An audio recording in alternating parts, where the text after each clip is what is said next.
Greetings, ladies and gentlemen, this is the Inept General, and welcome to my Total War Warhammer 2 Legendary Lord Lore video for Khalida, the Queen of Lybaras.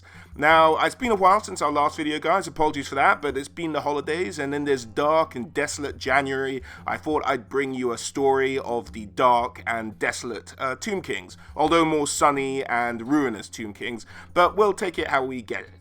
So, Khalida. She is the Queen of Lybaras. Now, Lybaras is located in the southwestern part of Neferher, the ancient empire of the Tomb King. Now, she was brought up in very much the way that a royal princess would have been expected to have been brought up at the time. She was taught a huge range of education from different languages, from the art of warfare to the art of self-defense, and a kind of particular brand of martial arts and just a way of defending herself and being able to fight. And thus, with this education, she became a rather skilled fighter at that. The only knowledge that was closed off to a princess really at the time was knowledge of the Mortuary Cult, which for centuries since the reign of Setra had really dedicated themselves to extending the lives of the royals within the Tomb King Empire and really making themselves indispensable to Tomb King society as a whole, while really guarding their own ancient secrets to themselves. And for some reason or another, they had decided long ago not to let women into their cult. But for Khalida, really, this wasn't an area that interested her greatly. She was in a city that was dedicated to the goddess Asaph, the goddess of magic, beauty, and vengeance. It's also said to have been her who said to the head of the Neferher gods, Petra, who is the god of the sun, that he should take pity on humans, and so Petra built them a land to live on, thought to be the ancient empire itself. She's also the goddess who gives blessings to archers' arrows so that they kind of home in on their enemies, unlike in other civilizations. So this is who Asaph is, and she is the patron god of the city of Lybaras. Now, in one of the novelizations, I believe it was the Nagash trilogy, I think they get it wrong in that they describe Asaph as the patron of Lamia, but I think that's those books getting it wrong, and the lore is she is the patron of Lybaras. So having been brought up with Asaph as her primary god in the city and becoming the princess of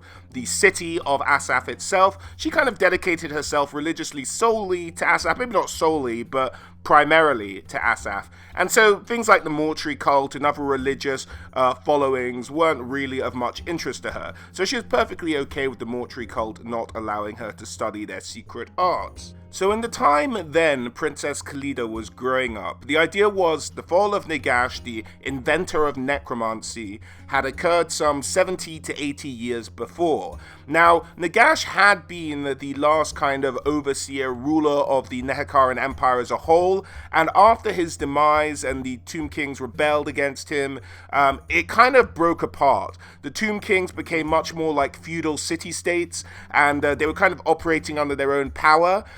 And because of this, cities had to make allegiances. Cities had to tie together to both ward off external threats like greenskins coming down from the Badlands, or even threats from other Tomb Kings. So some city-states became incredibly close, and some of the closest of these examples is Lybaras and Lamia. They had deep ties, and eventually these grew into familial ties. And so Khalida spent a lot of time in Lamia, where they dealt and played and sort of toyed around with her cousins, who were the prince and princesses of Lamia. So she became, in this time, particularly close to her cousin Neferher, who used to refer to Khalida as her little hawk, and they became particularly close, almost really more like sisters than cousins. They would often be seen in the gardens of the royal palaces, jaunting and playing together, and it's said during this time that often Neferher would whisper her deep-seated ambitions for her future to her very close cousin, and they would sort of go on to talk to each other about their hopes and aspirations in life. By the year negative 1520 of the imperial calendar, so some 4,000 years before the start of Total War Warhammer, Khalida had become Queen of Lybaras. She'd earned a reputation for her intelligence, her beauty, and her bravery, as well as her intense sense of honor and justice, which had become sort of legendary amongst the rulers of Neferher. She was still very close to her cousins in Lamia, and had grown increasingly vexed at the dark whispers coming out of that city. Her cousins had married one another and had become king and queen of Lamia itself, and she was still very close to her cousin Neferher. In and of itself, the marriage of Neferher to her brother was not unusual in Kemet at the time. That's not what vexed her. Rather, it was tales of slaves disappearing by their hundreds, if not their thousands, after entering into royal palaces. Now, the deaths of slaves was not something of great concern to kings and queens of the cities at the time, but slaves would die while building things, or like being workplace injuries, stuff like that. They wouldn't disappear off into royal palaces, and that many slaves going into a royal palace was highly unusual of itself. And now she had just received an invitation from her cousin Neferher to join what she was calling a reformed mortuary cult. Now, every city within Neferher had a mortuary priest in it, and it had been widely known that the priests in Lamia had cut themselves off recently from all the other mortuary cults within the land. So having received this message, quite wisely, she decided to not take up the opportunity, as she'd never really had much thirst for the secrets that the mortuary cult held, and despite this new invitation allowing women to join Neferher's new cult, she decided to resist, giving the excuse, and likely excuse, that she was dedicated to the worship of Asaph, and so she was not concerned with joining Neferher's new mortuary cult. So she sent this letter out, turning down the offer, but she was still very suspicious about exactly what was going on. She knew something wasn't quite right with her cousin, wasn't quite right with Lamia as a whole. So her concerns, which had been seeded with some of these whispers, had kind of cemented themselves with this odd invitation from her cousin Neferher. Sometime after, Neferher invited Queen Khalida to a banquet. It was meant to be in celebration of something. Now, what exactly they were celebrating has perhaps been lost to time, but for a number of reasons, it would have perhaps been unusual if Khalida, despite her suspicions, had turned down this invitation. After all, she was in a strategic alliance with Lamia, and they very much relied upon each other as two cities. She was close to her cousin, and perhaps hoped to engage her in an honest conversation about the dark whispers that had been going on around the city, and perhaps even she just saw it as an opportunity to have a nose around and to see if she could uncover what was going on with the city of Lamia herself. Whatever the reason, she decided to accept the invitation, and so, as destiny would have it, her fate for all eternity was sealed that day. We don't know much about what happened upon Khalida's arriving in Lamia. One has to imagine she was greeted cordially and warmly, and despite maybe the odd sideways glance from the noble of Lamia from time to time, all seemed apparently normal. They all sat down for a feast, the royals from Lamia and Lybaras, and presumably from a few other local cities as well, and much rejoicing was had. There was dancing, there was music, anything one could expect from a royal feast. However, from time to time, Khalida could sense her cousin's cold stare coming at her from across the room. Now, this grew into a tension over the course of the evening, to the point at which, from the corner where Neferher was sitting, loud cries could be heard, accusing Khalida of treason and of attempting to carry out multiple assassination attempts against her cousin Neferher. Now, what Khalida could not have known at this stage was that Neferher had been seduced by the dark books of Nagash, the books upon which all of his dark teachings had been written down, and the ways of necromancy. Under the guidance of some of Nagash's followers, she had cracked the code of the books and had delved into the dark arts, looking to create Nagash's elixir of life, which promised eternal life.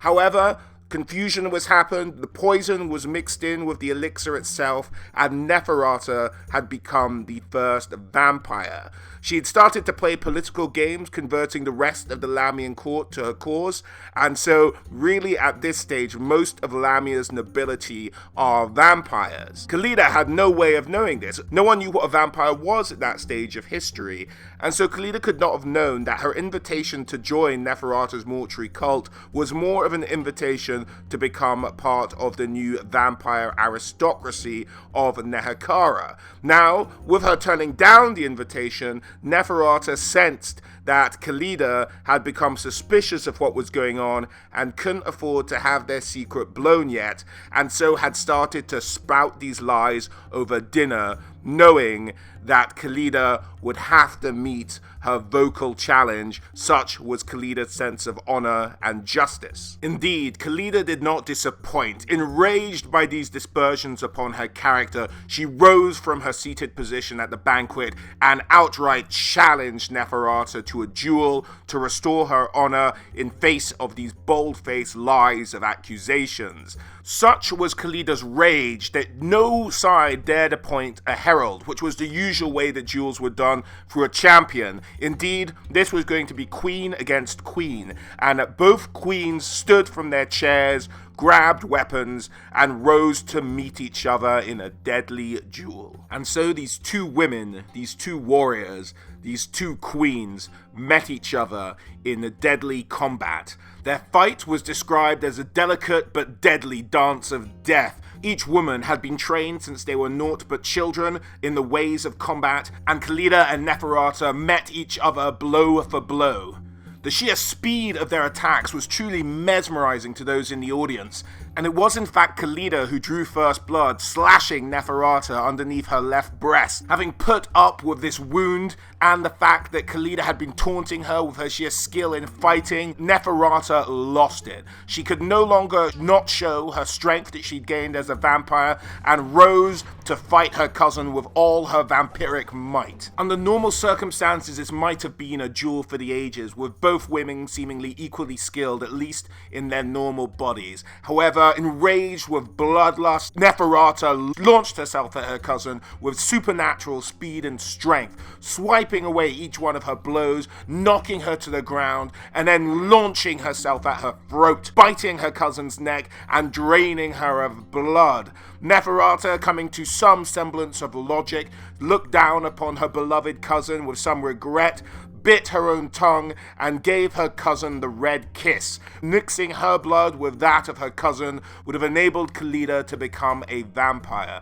Khalida, however, seeing the monster that her cousin was, did not want to become this, and realizing seemingly what her cousin was trying to do, she prayed to her goddess Asaf to deliver her from such a horrific fate, for she did not want to become the monster that Neferher was. And in her wisdom, Asaf is said to have burnt out the corruption from Khalida's body, but the act of purification itself was enough to carry Khalida over into the afterlife, and thus ended the mortal life of Khalida, Queen of Lybaras. Neferher grieved for her beloved cousin, for she had lost her life, and Neferher, realizing that she'd forgotten herself in the moment, had exposed herself as a vampire, or as something supernatural, perhaps even accursed, to those nobles who did not already know her secret. She sort of reflected on this and realized that she'd lost herself because this fight with Khalida had been so intense. It was the first time she felt fear since she'd become a vampire. Fear of Khalida actually perhaps having the skill to kill her, and thus she had lost herself but had now come to her senses and truly mourned for her lost friend. It's said that Khalida's heartbeat during the fight and in its dying moments would haunt Neferher's dreams for centuries to come. The body of Khalida was taken back to Lybaras and accompanied by Neferher.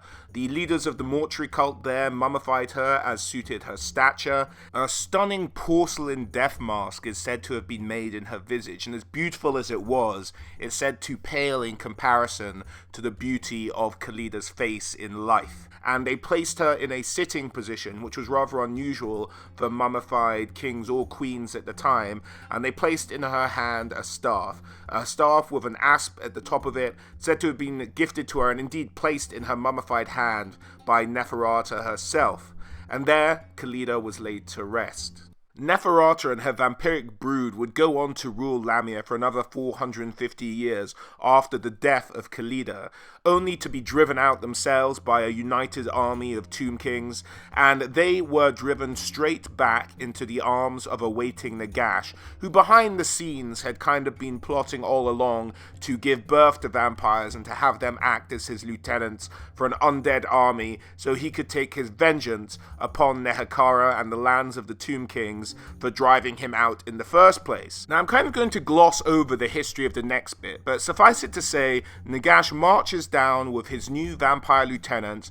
They try and retake Neferher. They're defeated by a chap called Al-Qadizar. He had some dalliance where Neferher brought him up for a certain amount of time, but if you guys want to hear about Neferher's involvement in all of this reinvading of the Tomb Kings, do check out my Neferher section in my Missing Vampire Counts Legendary Lords video, popping up in the top right hand corner now, or if you'd like to know about Nagash and his ongoing attempts to retake the Tomb Kings in a bit more detail, do check out my Tomb King Army video, again popping up in the right hand corner now, or you'll find a link to both videos in the description below. But Nagash takes these guys, they're actually defeated by the Tomb Kings. They're driven out of Neferher. Nagash, in a very kind of, well, if I can't have it, no one can move, starts to carry out a ritual at his Black Pyramid. Now, this ritual is going to kill everything on the planet, kill every living thing, and allow him to raise them again in his great empire of the dead that will surround the world.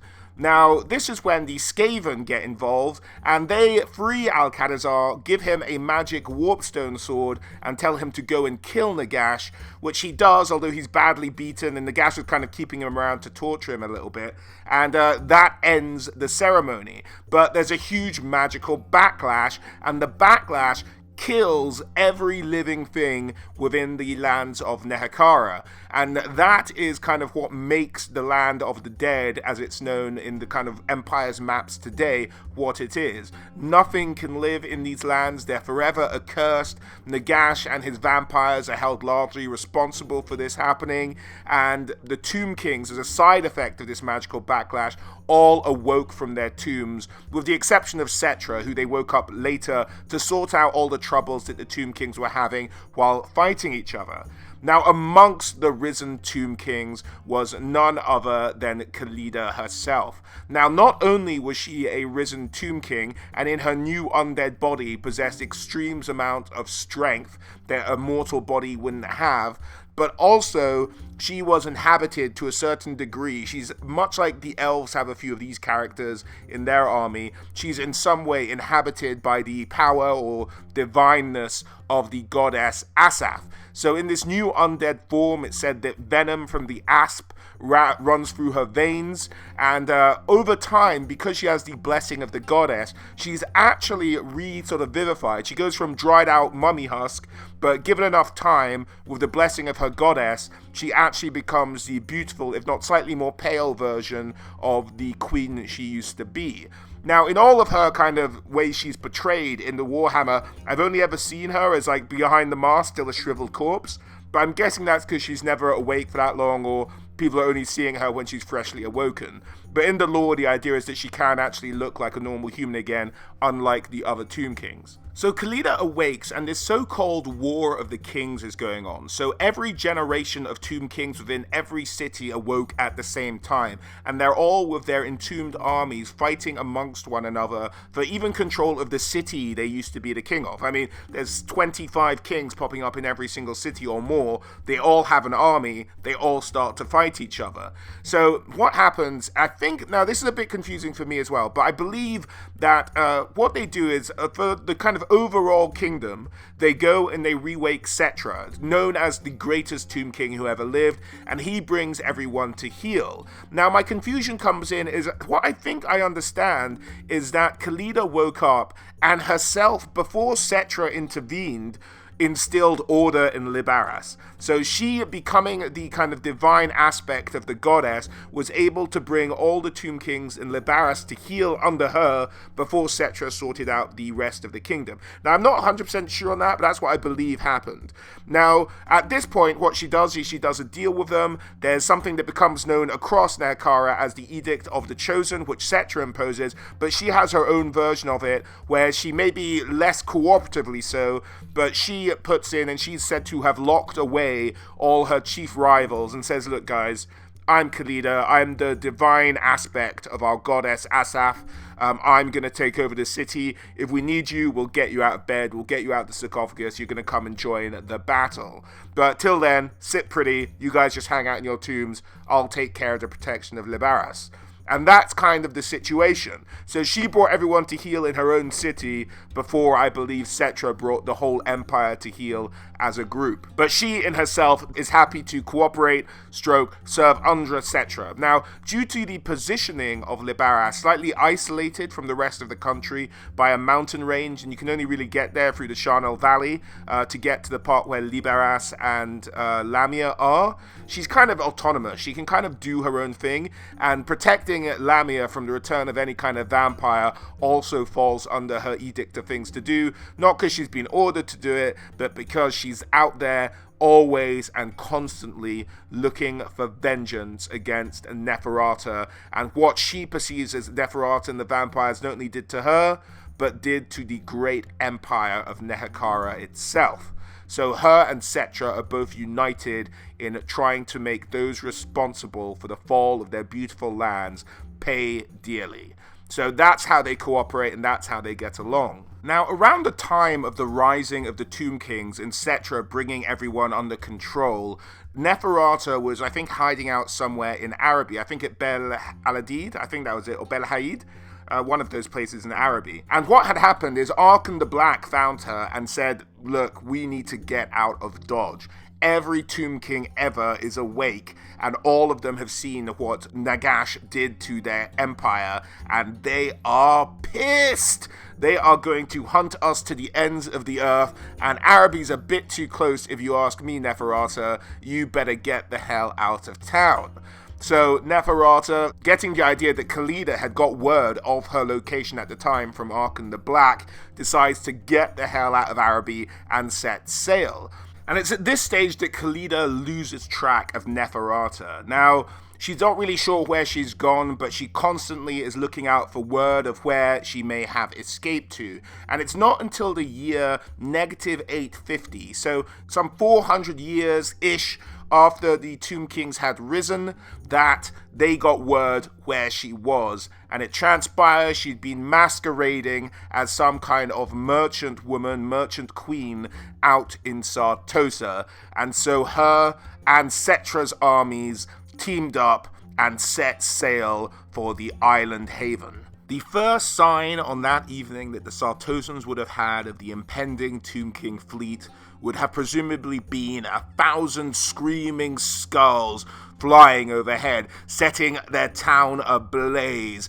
Legions of Tomb Guard began to march up their roadways, putting everything in front of them to the slaughter. And every now and then, a woman with incredible strength and speed would cut down huge swathes of Tomb Guard, confirming in the eyes of Khalida that they had come to the right place. Vampires and their foul disease had come to the shores of Sartosa. And then she got wind of where Neferher was.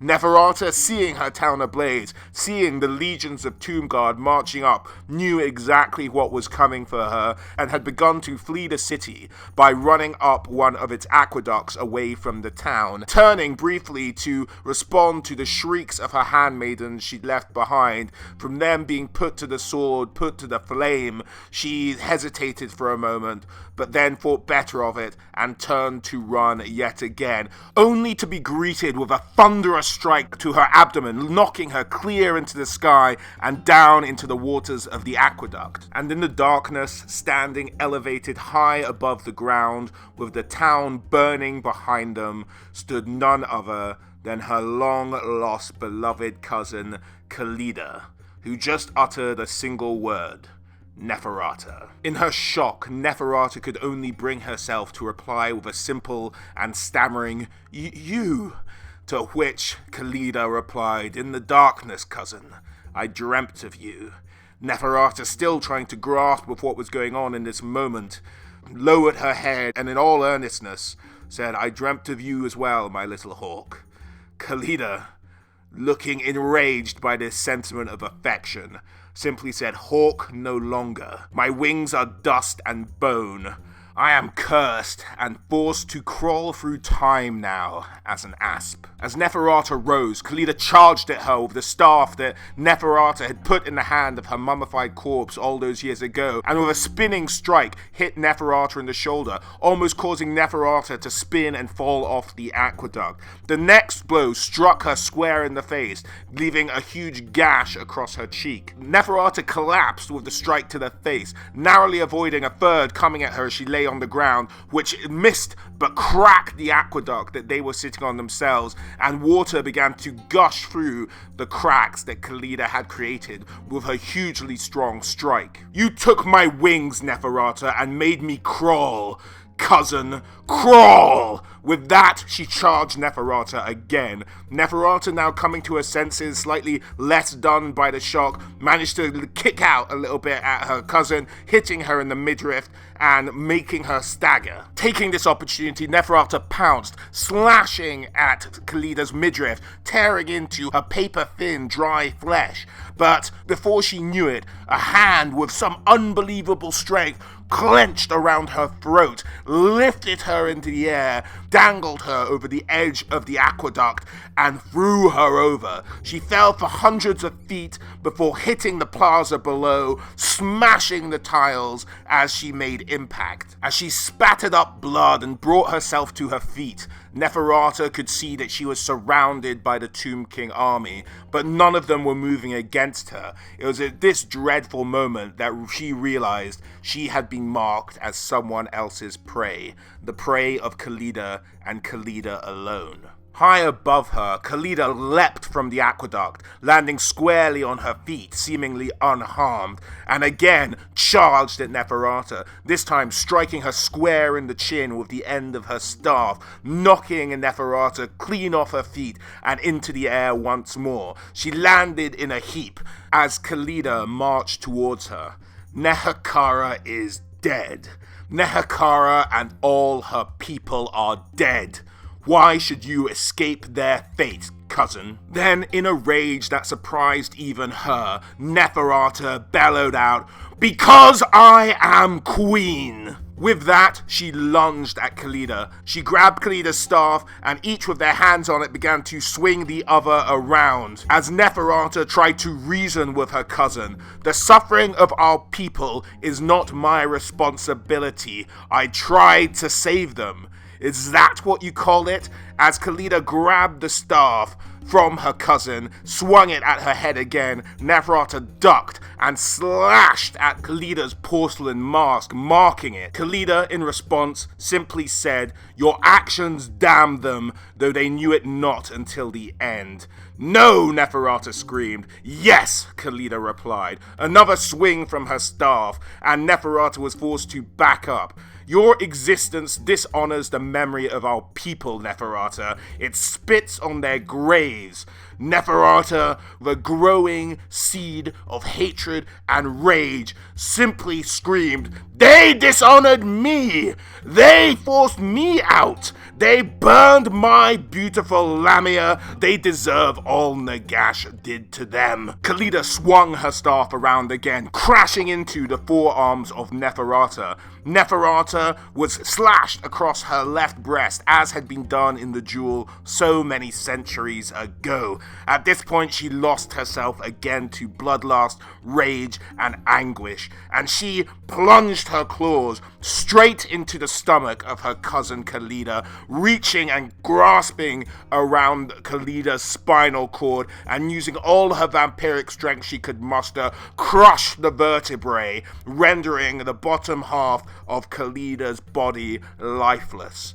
But unlike in their previous duel, Khalida did not die, but simply fell, unable to move her lower limbs. Having felled her cousin and great rival, Neferhata was still surrounded by the Legion of the Dead and almost resigned to her fate. Even she, with all her strength, could not overcome their vast numbers. At that point, Khalida muttered up, "Go, Neferhata, your master calls," in a spitting, mocking tone that Neferhata could barely stand.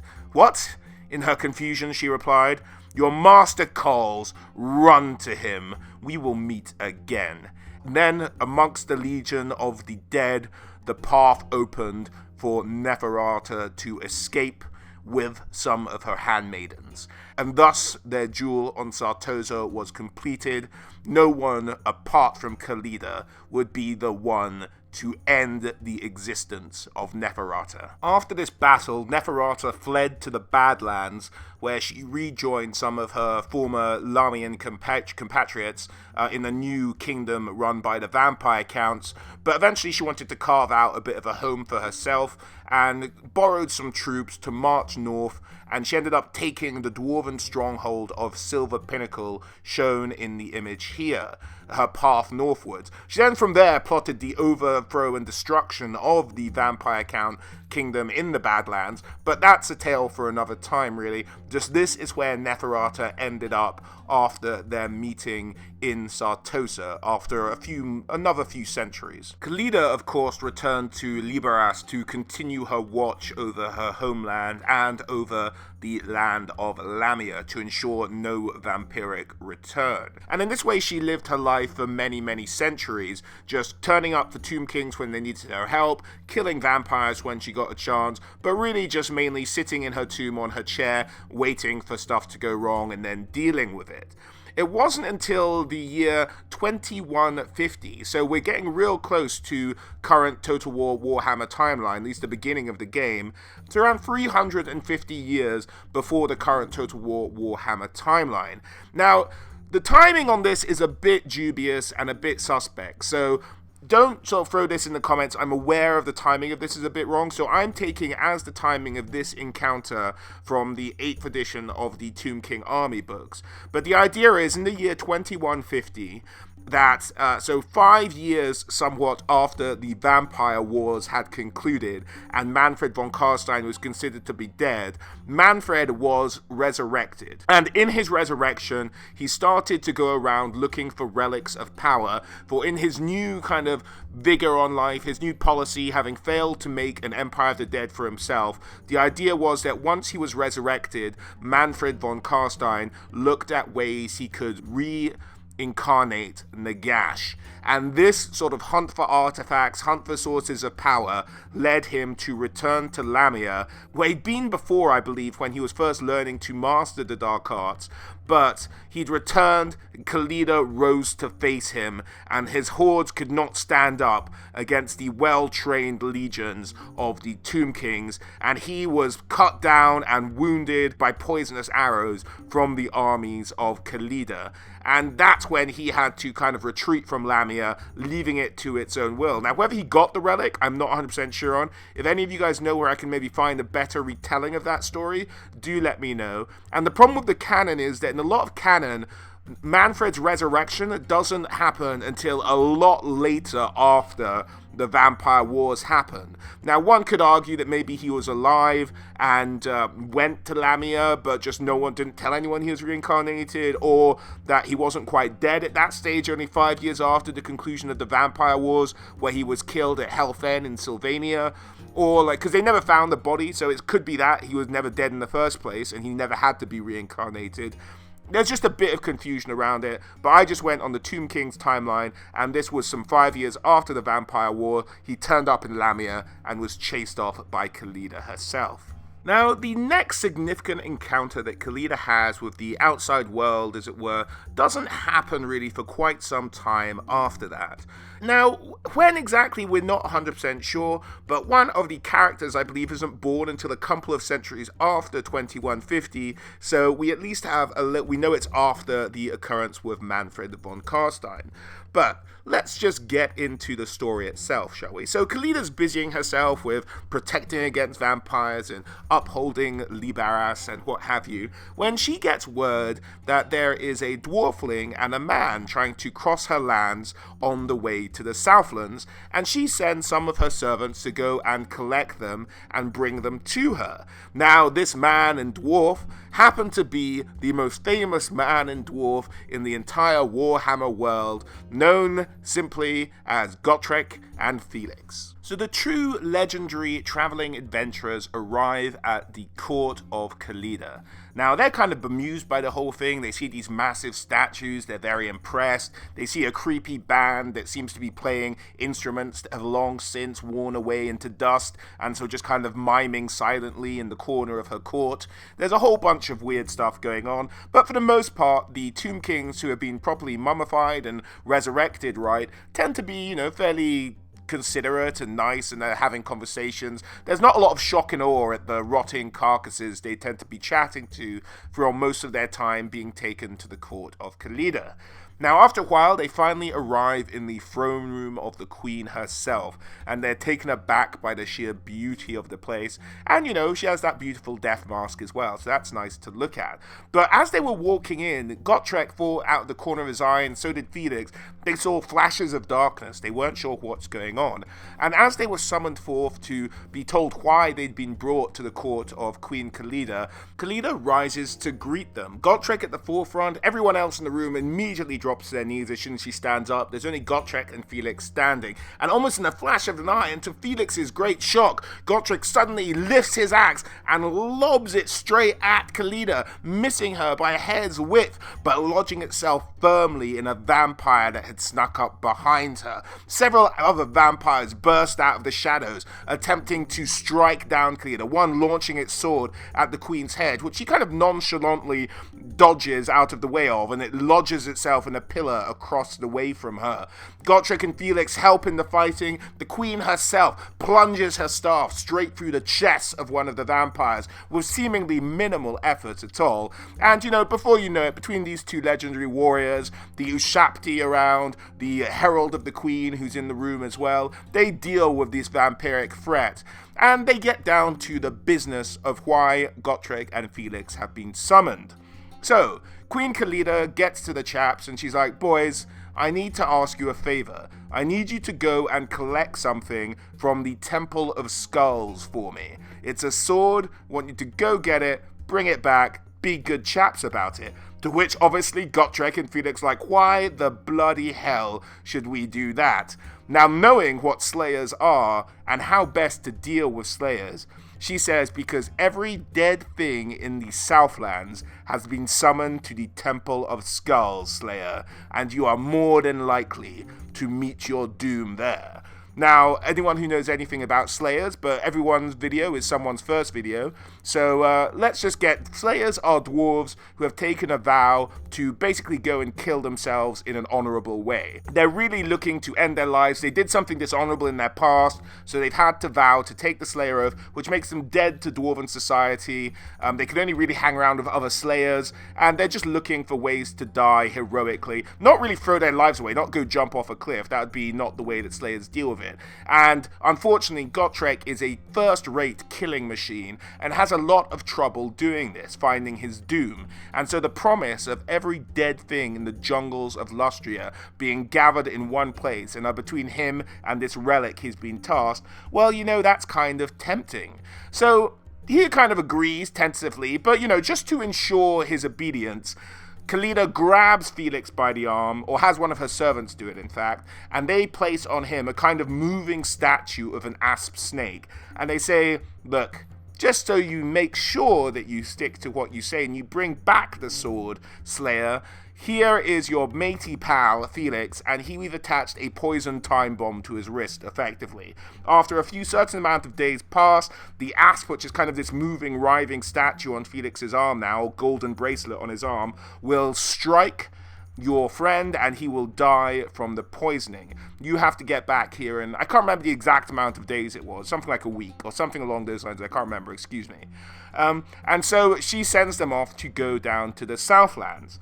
Now, in the meantime, because she has word of this huge undead army amassing in the south, she has to make preparations. So Gotrek and Felix have potted off. Now, if you want their story, guys, do get the book. It's kind of a good read. I enjoyed it thoroughly. But they saunter off, but not without a little bit of help. Khalida sends her herald, her kind of champion, if you will, a female fighter by the name of Zabi, along with them. And I think she also gives them the head of a prince to, guide them, because he's been there before. So this little band of merry adventurers potter off to the Southlands to try and retrieve this sword. So Khalida, having sent these two warriors off to fetch her relic, has to make preparations for the oncoming army, because as handy as Gotrek and Felix are, this huge army of the dead amassing in the Southlands at the Temple of Skulls is going to march north at her territories. It's the most likely place they're going to strike, so she has to begin to make preparations. So she starts to wake some of the Tomb Kings who are within her city to rise up an army to help defend the city of Lybaras. Now, the most interesting amongst these is a Tomb King known as Rupesh, the husband of the Asp, the tiger of Lybaras, the keeper of walls. Now, Rupesh's history is fairly interesting. He was found as a baby, washed up on the river in a basket amongst the reeds. He was left with some stone plaques or tablets in a writing that the Tomb Kings were never able to decipher, and he was kind of picked up by a princess at the time and raised in the nobility of one of the Tomb King households. Now, he turned out to be a fantastic king, known particularly for his siege defending and his sort of many crusades, in particular against the Greenskins. Now, he was very highly regarded in his time, a noble and fierce warrior. He's also said to have been particularly short and fairly stubborn as well, so he's kind of a handful for Khalida to deal with, but in a time of siege, there's no one better to help her out than Rupesh. So she summons up Rupesh, they have a banterous little conversation, and he ends up joining the armies of Lybaras to help defend against this oncoming undead threat. So they team up, and Khalida's armies are ready to go for the big and inevitable showdown. Now, in the meantime, on the other side of the world, not on the other side, further south, Gotrek and Felix, to cut a very long story short, end up recovering the sword. They discover that it's the sword that has some of Khalida's blood on it, the sword from her original duel with Neferher, and that the vampires who were holding it had a dark ritual in mind which they felt could unbind her soul because they had access to her blood on this sword. But Gotrek and Felix stop whatever plans they have, they nick the sword, kill a few vampires, and along with the herald, they head back up north to present the blade to the queen, save Felix's life from the poison, and maybe help her out in the siege as well. So they are charging back up north to the city of Lybaras in a chariot. But alas, they arrive a little bit too late. A vampire known as Nitocris, who had seemingly risen every dead thing within the jungles of the Southlands and pointed it at the walls of Lybaras. This was a huge horde that stretched back for many miles. She knew that something had gone on back at the sort of rear end of her army, but not exactly sure of all the details of it, as they had marched forward past Gotrek and Felix, who are now behind them, trying to catch up and deliver the blade to Queen Khalida. But they arrived at the walls, and Nitocris was on the terrible mount that is a Terrorgeist overlooking the battlefield, and just at that moment, the first Screaming Skull catapults rang out, and the battle had begun. So Gotrek and Felix finally arrive at Lybaras. They're on a chariot with Zabi, the herald of Khalida, and the battle has already started. The zombie hordes are on the walls, and they have no other choice but to try and charge their way through to the gates to get in. The whole place is surrounded, there's no other way in except through the hordes and to the gates. So, in this kind of almost suicidal charge, they build up speed on the chariot and ram straight into the back of the zombie hordes, getting all kinds of guts and intestines spilled upon them as they charge towards the gates of Lybaras. And they're making progress. They're like, oh, we might actually be able to do this. This chariot is just cutting down anything in its path. These supernaturally strong skeletal steeds are doing their job, just plowing through the masses. It's at that point they hear this kind of gargling roar from back left behind them. And indeed, a carnosaur which had been reincarnated, risen from the dead in a zombified state, was charging them down. And with a mighty sweep of its enormous head, completely upended the chariot they were on. Gotrek yelled at his compatriots, "Run for the gate! I'll deal with this!" And as the zombie horde closed in around him, the chariot, and the zombified carnosaur, Felix felt a pang in his chest as he thought that might be the last he sees of his friend. But they run towards the gates through the crowd, desperately trying to make it there.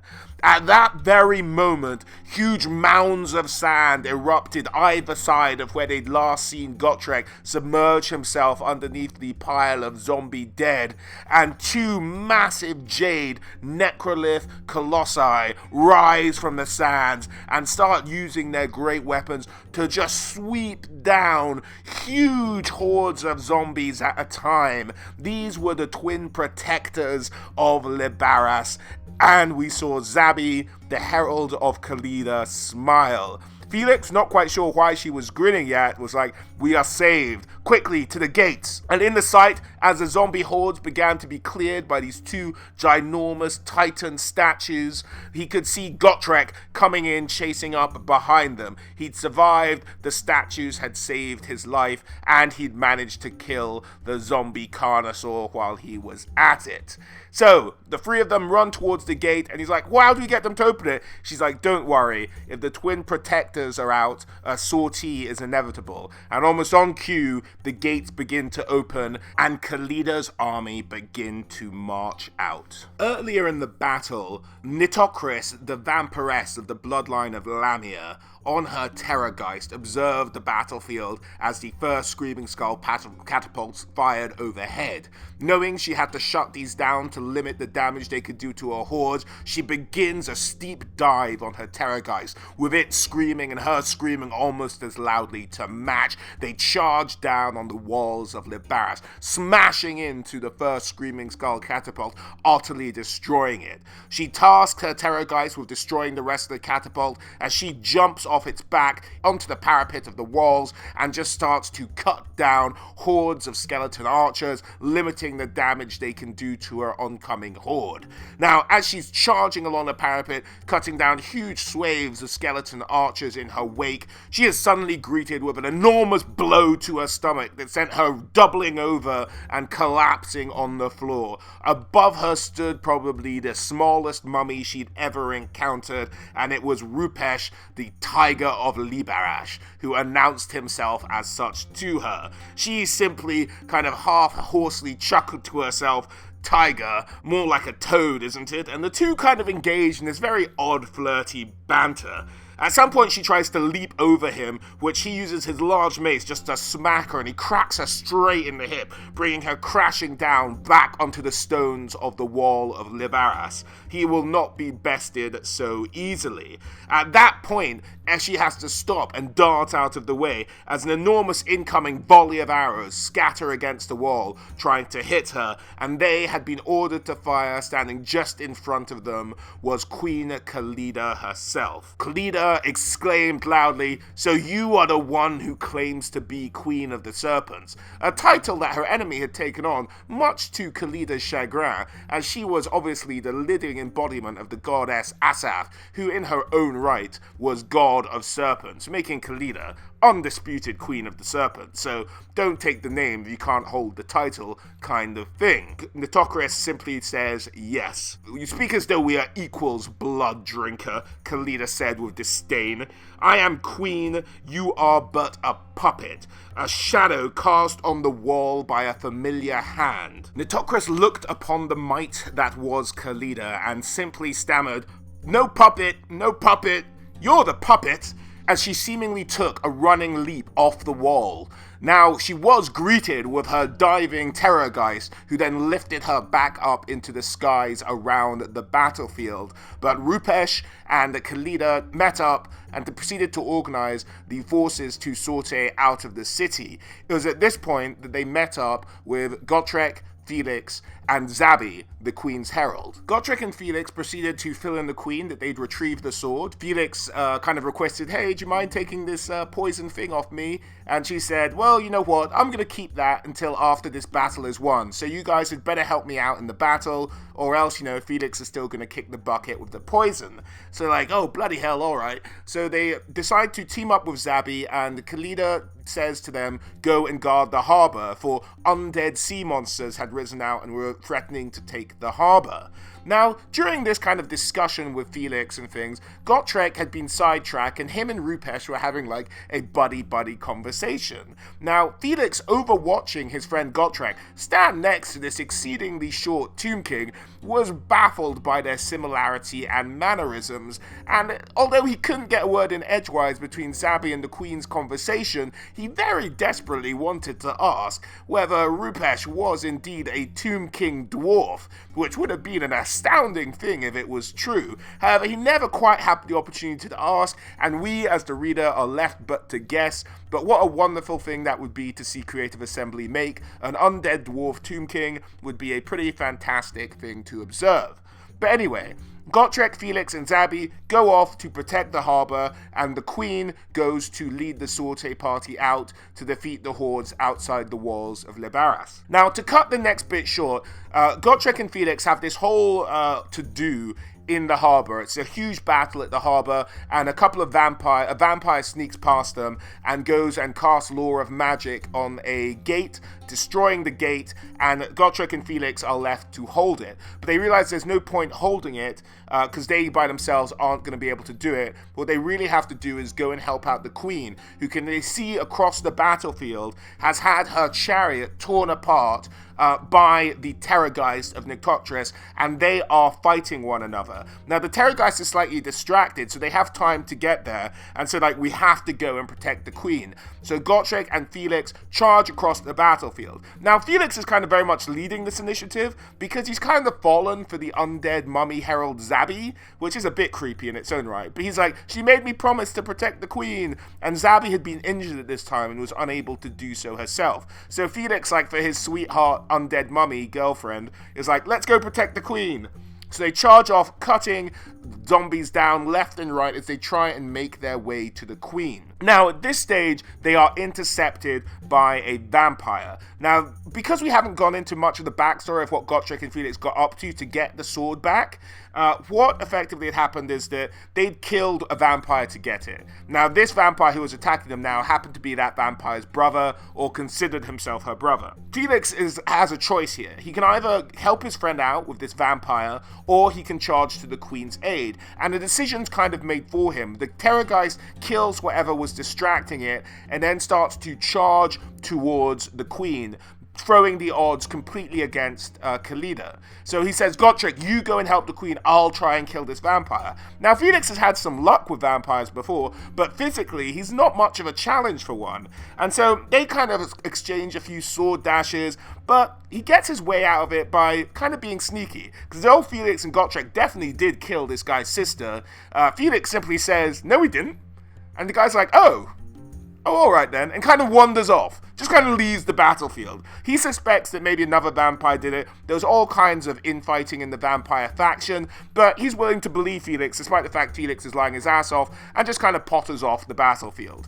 So Felix is free to rejoin with his friend in the defense of the Queen Khalida. So as they approach Khalida, Gotrek, being the kind of doom-seeking lunatic he is, goes, right, if Terrorgeist's mine, Bagsy, or shotgun, or whatever your preference of the word is, and he just charges towards the Terrorgeist, and that's him going to take that one on, leaving Khalida to deal with Nitocris herself. So Khalida is face to face with this vampire, another vampire yet again. Now this is a very powerful vampire she's facing off against. They exchange a few blows, a few sort of darting jabs here and there, but no major damage is done to either one. Sparks fly as their weapons meet one another in this kind of speed and with the strength of which they're able to wield them. And Nitocris slashes for Khalida's head. Khalida kind of parries the blow away, but in the meantime, while she was parrying it, Nitocris spun the weapon and managed to use it to slice off Khalida's left hand, which fell useless on the ground. She had Khalida at disadvantage now, and in the distance, Felix, as he approached the battle with these two, having dealt with the vampire he was dealing with, notices that there are a number of other vampires coming to help their mistress, and he knows that time is running out. In the meantime, on the other side of Felix, we see Gotrek fighting this Terrorgeist. Now, Gotrek uses some of his fancy dwarven moves, his dwarven pirouette, his dwarven forward roll, and manages to get himself in a position where the Terrorgeist suddenly lunges at him, bangs out, he jumps over the Terrorgeist's head and buries his axe straight into the Terrorgeist's skull, rendering it dead again, I guess is the right terminology. Then Gotrek is free to turn and help out Khalida and Felix. But time's run out. The handmaidens are on them, Khalida's lost an arm, and all Felix can do is tackle her, narrowly avoiding the spear of one of the incoming handmaidens. Now, he managed to save her life here. The vampire spins round as quickly as it can and starts to plunge its spear at the two on the ground. They both part in the middle and the spear goes into the ground, at which point Khalida kicks the vampire away, lifts the spear, and the vampire stumbles onto the ground, and Khalida rams the spear straight through the skull of this sort of grounded vampire, pinning its head to the ground. In the meantime, Gotrek has arrived in the fray. He starts to engage Nitocris, and they start to parry and banter and move, and although he has a huge strength advantage, she is much faster. And they engage in this kind of pithy, or oddly flirtatious banter as they fight one another, sort of giving it, well, I hope you'll be worthy of meeting my doom, and she's like, I hope you'll be worthy of falling to my sword, all kinds of honor and skill, a kind of mutual appreciation society of their fighting skills. And as Felix kind of observes this battle, as he's still trying to fight off these incoming vampires, he's kind of seeing that it's weird, but Gotrek seems to be enjoying himself. Sword scrapes against axe as the two engage in ongoing combat. Felix and Khalida are dealing with the second and third incoming vampire. Khalida seemingly just tears one apart. Felix helps out and she kind of throws one at him and he manages to decapitate it. It's a cool little bit of teamwork. Now, as the fight between Gotrek and Nitocris kicks off, what eventually happens is she does this kind of flying leap into the air, lands on Gotrek's shoulders, and dives down a sword straight into his shoulder, and he collapses on the ground, dropping his axe. She gets off him, and seeing that he's almost mortally wounded, he just has this huge wound, and Felix notes it's the most wounded he's seen Gotrek in almost sort of, I think it's centuries or a century or a very long time in their travels together. And Gotrek seems beaten. He's on his knees. He can't move his axe hand. He looks in dire straits. Felix moves to help his friend, but Khalida holds him back. And he himself sees that Felix moves to help him, and Gotrek simply says, "Stay where you are, manling," seemingly accepting that this is the day Gotrek meets his doom. Nitocris seemingly turns around and starts to revel in her victory. And she shouts towards Khalida, "Is this it, Queen of Nothing? Is that all you've got? This is what I've been waiting for? This is what I've been preparing centuries for? I could have beaten you by myself. Can you not mount a challenge to make this all mean something?" Khalida, in reply, simply says, "What should it mean? Everything she told you was a lie. Every whisper, every parting glance, every grand dream. She whispered them to me as a girl too. She plays games within games, and she and I are the only players." How many times has your mistress tried to take Lamia from me, do you think? 136 times. 136 of her followers raised 136 armies. North, south, east, west, a limitless tide, all broken upon my walls. At that point, Khalida holds the blade up that Gotrek and Felix had retrieved from her and held it against the first light of the rising sun. Every time she sends a token, a lock of her hair, a book of poems made by a mutual friend of ours centuries dead, the crown of Lamia itself, and of course, the sword she used to shed my blood. No magic, just old steel. Stole it to let me know the game had begun again. A gift from one player to another, to show she has not forgotten me, and to ensure I have not forgotten her. In all the world, down through the long centuries, there has only been this game, and she has been my only opponent. You are her puppet, her pawn. Worthy you called yourself. Worthy, you say? You are not worthy to fight me. Queens do not fight pawns. At this point, she throws the sword into the dirt. They let their servants do it. Gotrek Gunnison, the first time she used the dwarf's full name and not just dwarf or slayer or doomseeker, will you serve as my herald? Gotrek got to his feet, seemingly rejuvenated with a new power. Dispense of this creature, the game is done, and her presence offends me. My pleasure, said Gotrek. He looked up to meet Nitocris' eyes. Throughout the entire speech Khalida had given, she'd gone from just terribly despondent, but that was quickly giving way to an overwhelming rage in the vampire's eyes.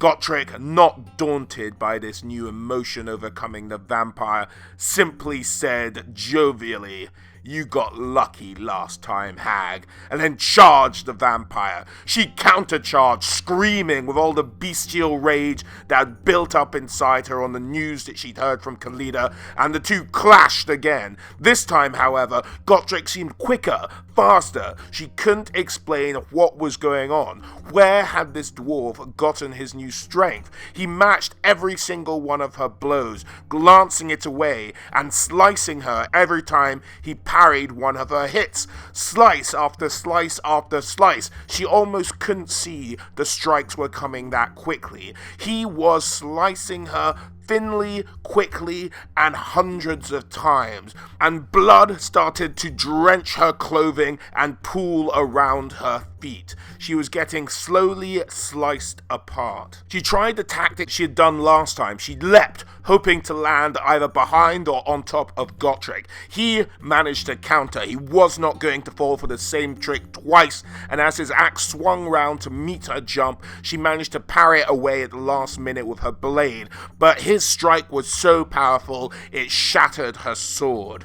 Now, weaponless, she had no choice, and still in this bestial rage, she charged at him, forgetting herself, using the only weapon she had left, her claws and teeth, and she was hoping just to bite out this dwarfling's throat. The charge, however, was a mindless one, and Gotrek met it head-on with a mighty, quick spin and swing of his axe. All seemed to stop for a moment. The dwarf, being out in front, Nitocris had managed to get behind him, but was motionless, as was the dwarf, and the whole battle had seemingly turned to watch the duel at this point. For the briefest of moments, it seemed like the entire battlefield had frozen. Then, Nitocris stumbled, one foot in front of the other, rage still burning in her eyes. She no longer focused on the dwarf, but at the woman in front of her, Queen Khalida. She stumbled one step, the other. Then a line of blood from her neck started to pour forth like a waterfall, down her chest and onto the desert sands. She, still burning hatred in her eyes, stumbled and fell onto her knees, still trying to crawl, to kill, to get Queen Khalida. At this point, when she was within arm's reach of the mighty queen, Khalida simply uttered the word herald, at which point Gotrek marched towards the stumbling vampire, grabbed her by the scalp, and simply jerked her head upwards, causing the rest of the throat that had been slit to tear, decapitating the vampire. The vampire's eyes burnt with hatred for one last moment as they rolled into the back of her skull. Gotrek presented the head to the queen as a trophy. She merely lifted the vampire's head, gave it the briefest and lightest of kiss, and then tossed it aside into the desert sand. At this point, with the entire dead army tied to their vampiric queen, they all started to crumble as though their puppet strings had been cut, and that was the end of the undead army from the Temple of Skulls. The day had been won by Khalida's forces yet again for the 137th time that Neferher had sought to send one of her servants to deal with her beloved cousin. With the threat averted, Felix, now turning his thoughts to his own survival, was like, Queen, quickly, the sun's coming up, if not, it's up already. Please take this bracelet off, we're about to run out of time, I'm going to be poisoned. And then, as she simply looked around, said, oh, that thing, I don't think that even works. At that very moment, the asp on the statue bit into Felix's arm, but nothing happened. He did not die. He couldn't feel any poison running through his veins. And then the Queen's High Mortuary Priest came up and said, oh, that thing hasn't worked for centuries. The poison dried up long ago. We simply had to assure that you do what the Queen wished. And Felix, just perplexed by this whole thing, is like, what? You lied to us? That's not very nice, is it? And the Queen simply said, it's a Queen's prerogative to lie to barbarians. And so a few other things happen in the story, but it's kind of tied to what kind of bits of the story we haven't really covered. But suffice it to say, another army of Tomb Kings turns up, there's a challenge laid down, and the story ends with Gotrek charging in to yet another challenge on behalf of the Queen, presumably then to go on and continue their journeys elsewhere in good spirits. Alas for Gotrek, he did not meet his doom this day, but something he can look forward to. And we get a good idea of the kind of ongoing conflict between Khalida and her cousin and her ongoing hatred for vampires. Now, this is probably the most modern story involving Khalida in terms of the Total War Warhammer timeline. So from then on, she's just kind of retires, keeps going from her temple, fighting off any challenges from Neferher or her followers, and, just keeping the place safe in Lybaras. So, moving on from the tales of Khalida, let's delve a little bit into the rules she had on the tabletop and how they might be interpreted in Total War Warhammer 2. So, in terms of Khalida's special rules on the tabletop, being the kind of living incantation of the goddess Asaph and the asp itself, she was both immune to poison and could do poison damage.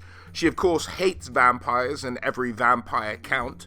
And she had this idea of curse. Now, we spoke about the idea of curse in the Tomb King's army video a little bit, but the idea being that it's kind of the Warhammer notion of the curse of the mummy that we've long held for some illogical reason.